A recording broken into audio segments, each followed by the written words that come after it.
The clouds parted over the Isles of Boreas. It was time to choose. The rebellion was in trouble. Ravens were scouting for the secret rebel base. They needed a game changer. Pieces of the Sky Ripper had surfaced. Renato knew that using it could go catastrophically wrong, but he was sure he could figure out how to use it safely. Also, a temple had risen out of empty desert. The Iblis Stone was hidden there. It was a dangerous artifact. It could corrupt its user into a bloodthirsty monster. Maybe he could find a way to use it, to take its power without surrendering to its wickedness. And also, his old friend Lapino needed rescuing. Of course, Renato had a pretty strong suspicion that Lapino had betrayed the rebellion, and he had a gut feeling that he needed to use that to his advantage.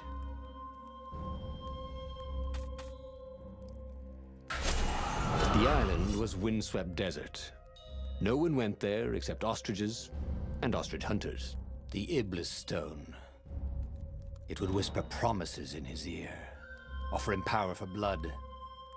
But this time, Renato was sure he could master it. And so, Renato went ostrich hunting.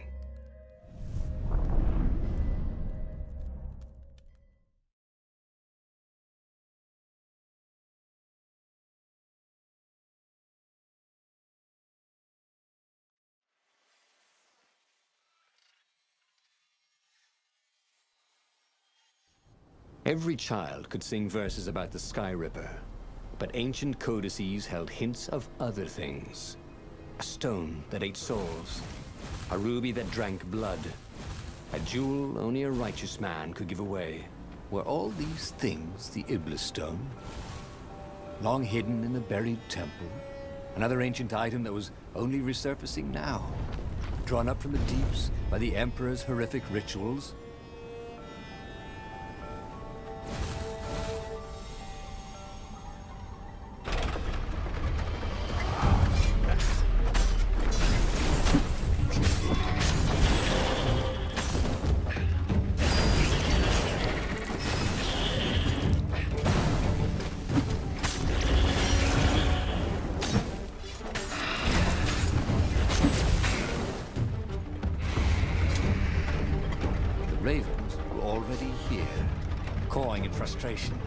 They were still searching for a way in.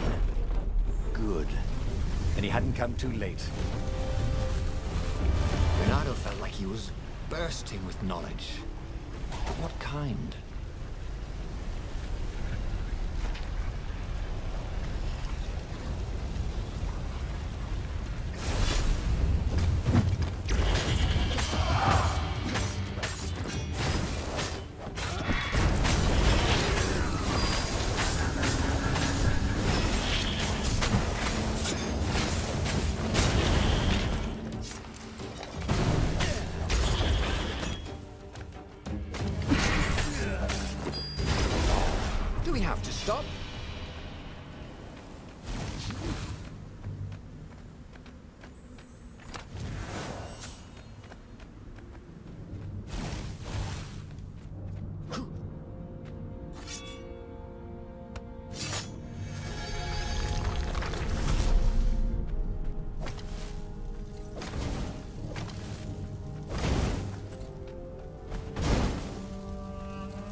There had to be some way to use the Iblis Stone.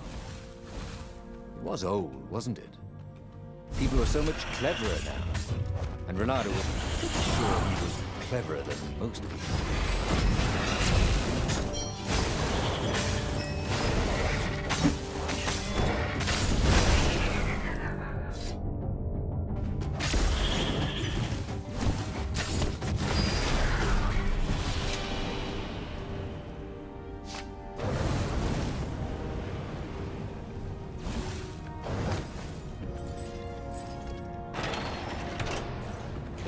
At least could not get past this point. Obviously, the temple builders knew how to deal with tomb raiders.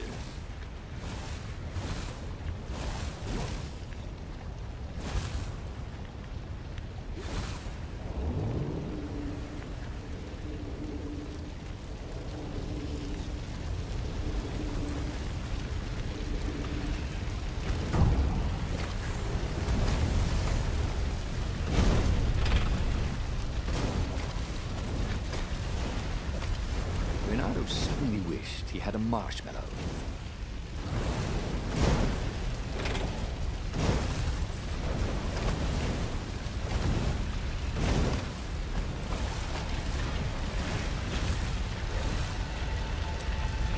It was a stone of the purest blackness. It reflected no light, like a void made solid. Nervous, he picked it up. I can make you mighty. Who said that? Give me blood. It was the stone. Eager, thirsty. Kill the Emperor's daughter.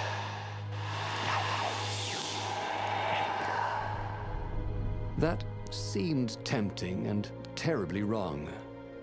Zenobia was the Emperor's greatest general and a potent witch. But they had been close once. And he had a sneaking suspicion the gem would try to control him. Why not capture the core of Sky Ripper instead? It was the eye of a lost god torn out by the transcendent Emperor to power his greatest weapon. "Not the core," said the stone anxiously. But even though Renato knew how evil the gem was, he had a clever plan for dealing with it. The stone bothered him. He hated being told what to do. Wasn't that why he joined the rebellion? Wasn't that why he'd refused to be a soldier? He'd agreed to come on board only if he could freelance. The stone felt a bit clingy, and he had a feeling it did not have his best interests at heart. The sage Calaveras had told him where to find the Sky Ripper, a weapon capable of challenging the gods. Even without its armature, the core would still possess great power. He would go there.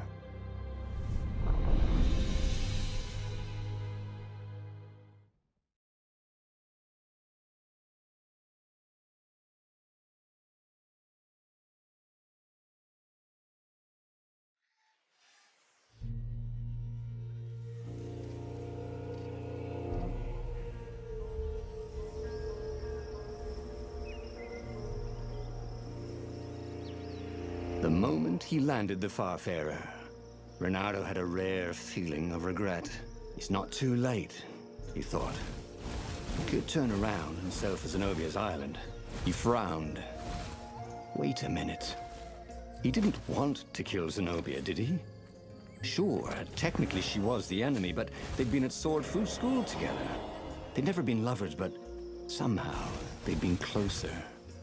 She'd told him every secret about herself, except the biggest one, that she was the Emperor's daughter. No, kill Zenobia, whispered the stone, before it's too late. There was something sour in the air, like the earth had ruptured over something that had been fermenting for a very long time.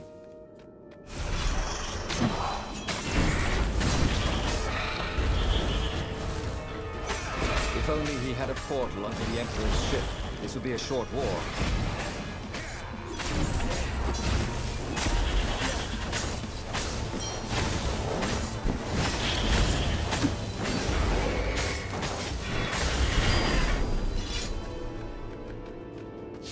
The stone hadn't lied about what it could do for him. With each raven he cut down, he felt a jolt of power flowing into his arm. "You're weak," whispered the stone. "The core will kill you." "Are you afraid of it?" "No, don't be ridiculous," it chuckled. But it's unstable. If a poison so much as carry it, and if you try to use it, it will explode catastrophically. Renato did not trust rocks that talked in his head. He went onwards.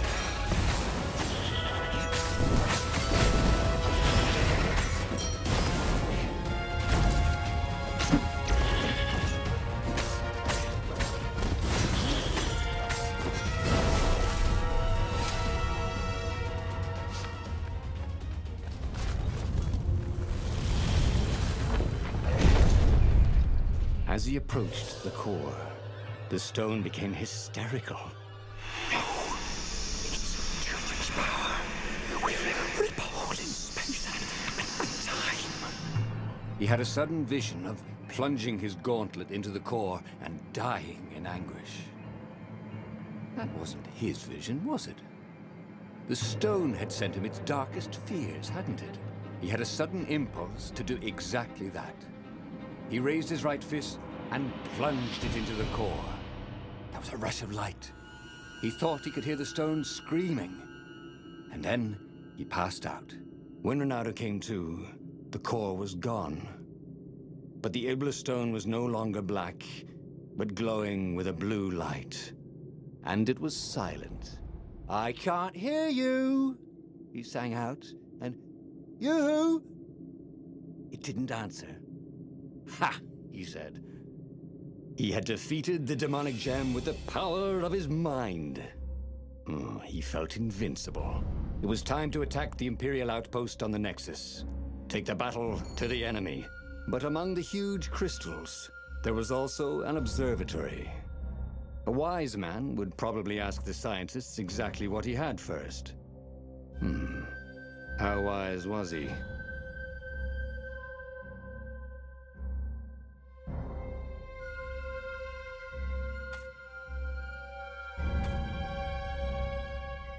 As the Farfarer made its way toward the Nexus, Renato watched sparks fly out of the core. The Iblis Stone sucked them in hungrily. You'd think the stone would want this kind of power, wouldn't it? Thought Renato. Well, the scientists would explain it all. This time, Renato was sure he'd figured out how to use the core safely.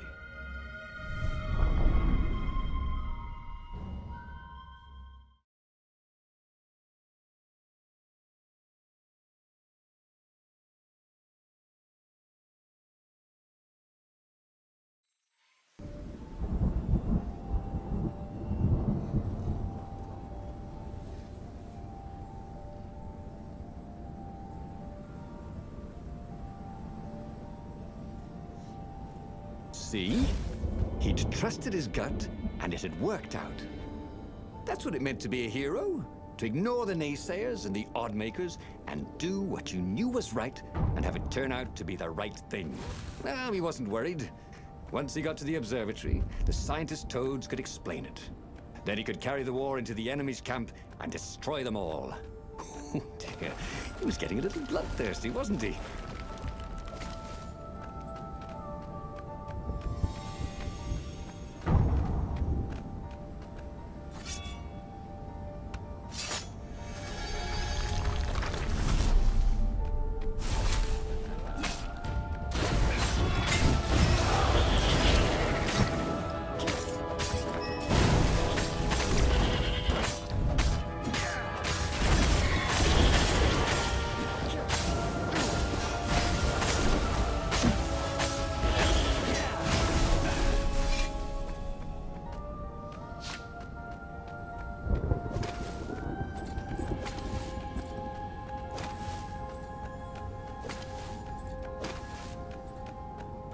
Renato had never felt better in his life.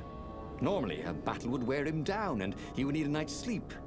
Now he felt like he could go all night and all day. He felt like people were cheering him on, and he could practically hear their applause as he slew one raven after another.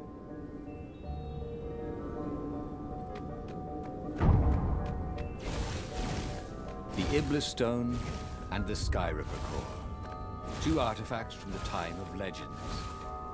Renato was becoming a legendary hero, wasn't he? He had enough power to save the rebellion, but he had to understand this power, so he would not misuse it.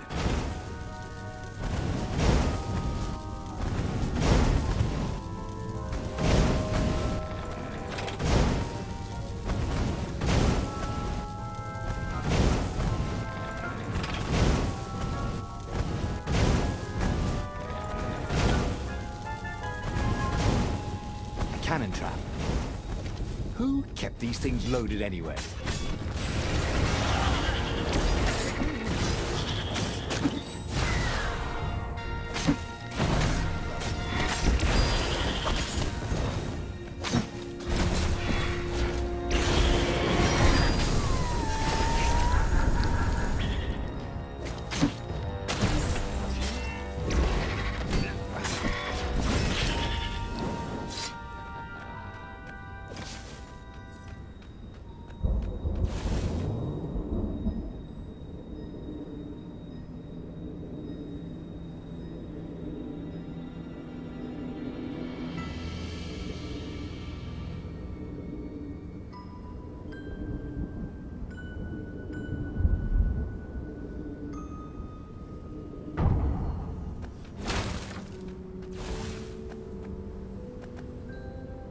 The toads at the observatory measured the stone with their occult devices. I fed it the core of Sky Ripper, explained Renato. No more filthy blood and souls. But the core is not an unlimited energy source, said one toad. Another said, there's a feedback loop, you see, which could overload the stone. The stone doesn't actually feed on souls, claimed a third, but on pain of killing another sentient being. If you can truly be at peace with yourself, it would not overload. This was all very confusing. At peace? Yes, the mountains were peaceful and quiet, but he now had the power to turn the tides. He should report to the Rebellion Council and prepare for the decisive battle. Renato couldn't make sense of anything the toads said, and listening to them argue made him restless. The Iblis Stone had made him a power in his own right. The core had kicked the Iblis Stone out of his head by filling it with more power than it could eat. It was time to meet the leadership of the rebellion. It was time to go to the ruins where they had hidden their secret base.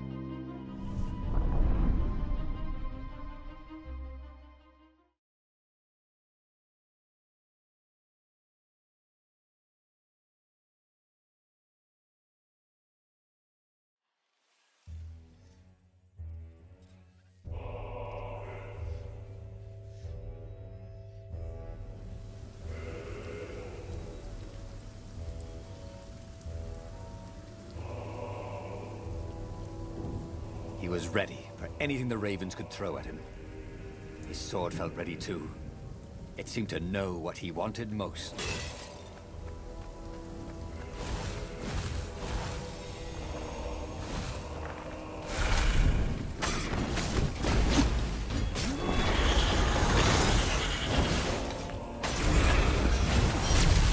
Hypatia had been the first woman who'd ever tried to convince Renato he was smart.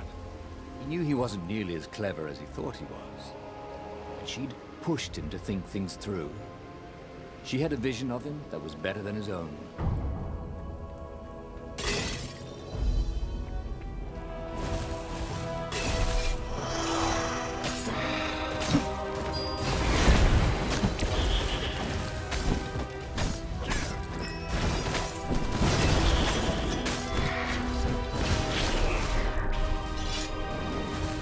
Iblis Stone wasn't pestering him anymore. Good. He didn't want to chit-chat, not with anybody. He didn't want to think about Zenobia or Lapino. He just wanted to fight.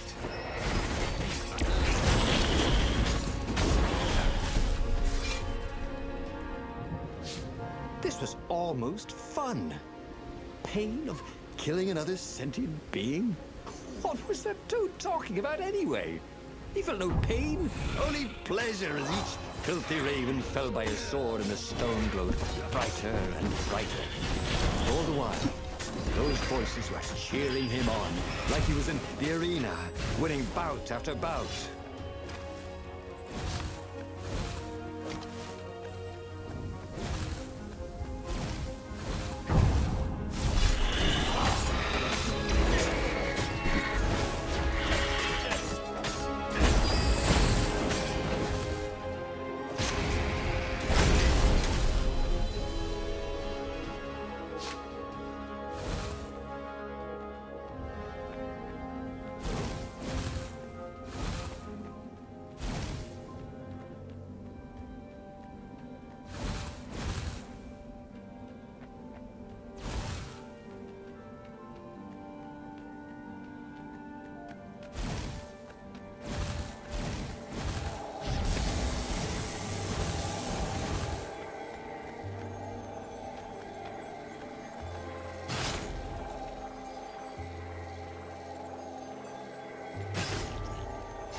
So this was what it was like to die.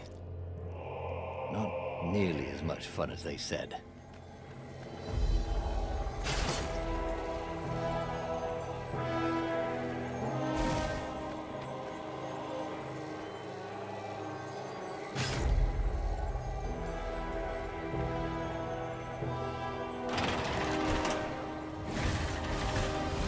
Long stairs.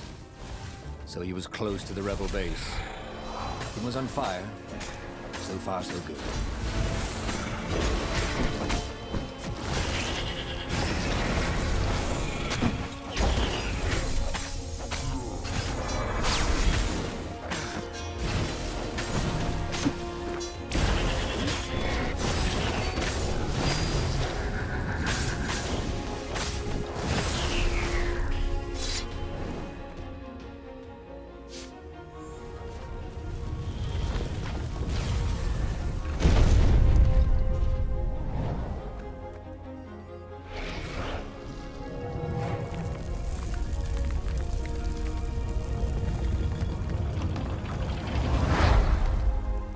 He slew and slew across the ruins and into the labyrinth that hid the secret rebel base. He was surprised not to see any defenders or even any of the council toads. When he reached the council chambers, there were still no toads, only filthy ravens.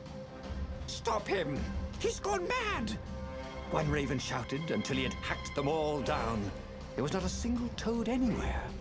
No doubt they'd all been taken prisoner, so it was up to him to take revenge upon the Imperial Fleet. But where had they taken the council?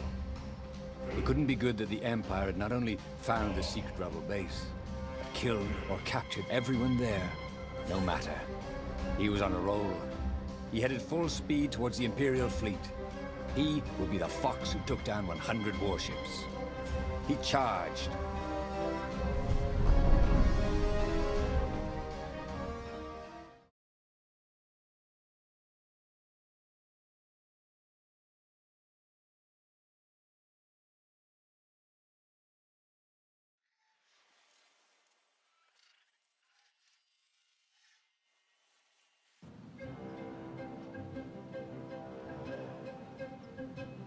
The Imperial Fleet was huge and deadly, but he was deadlier.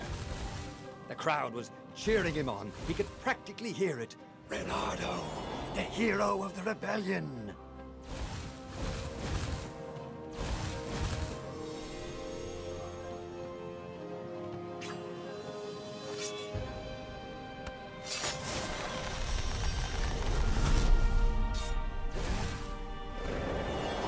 There it was again.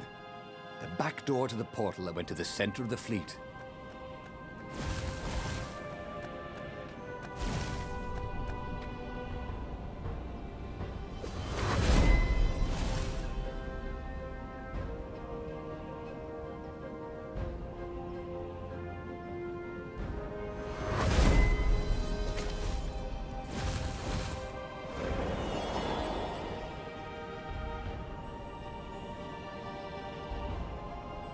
As he slew his way across the fleet, Renardo thought he could hear a small voice whispering in his ear. "Look at your gauntlet, you idiot," it said. "Oh, for heaven's sake," he thought. "Can't I be alone in my own head? Look at the stone." "I'm busy," he told the voice. "Talk later." "It will be too late," cried the voice. "Don't be so bloody thick." "Piss off," he told the voice and kept up his slaying.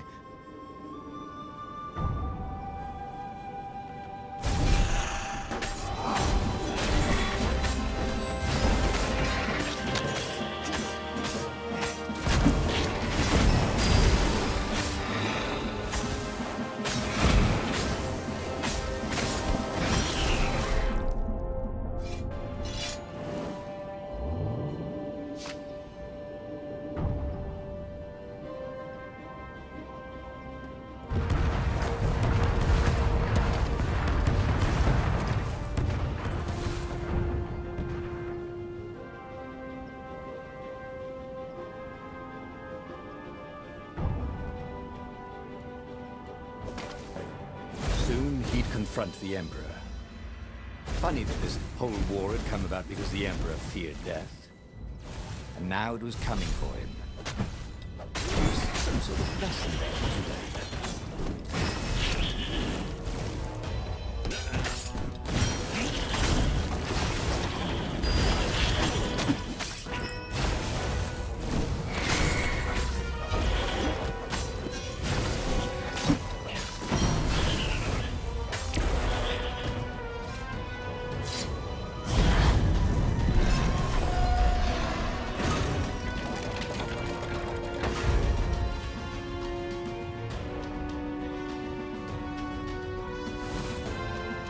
There was the Emperor.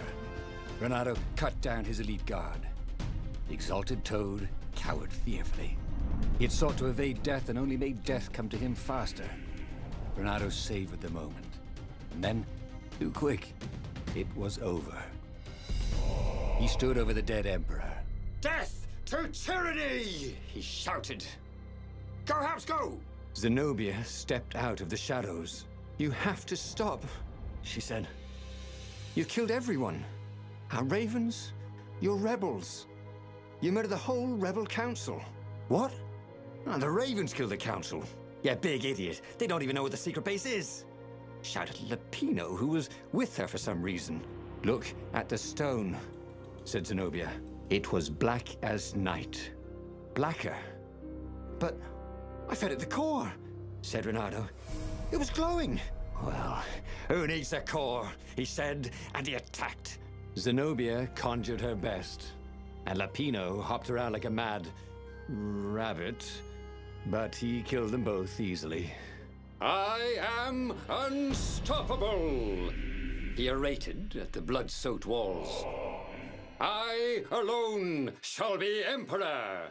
The tiny voice inside him screamed, that doesn't even sound like you, you big fanny. The stone has stolen your mind. But he ignored it. Who listens to voices in their heads anyway? Madmen, that's who.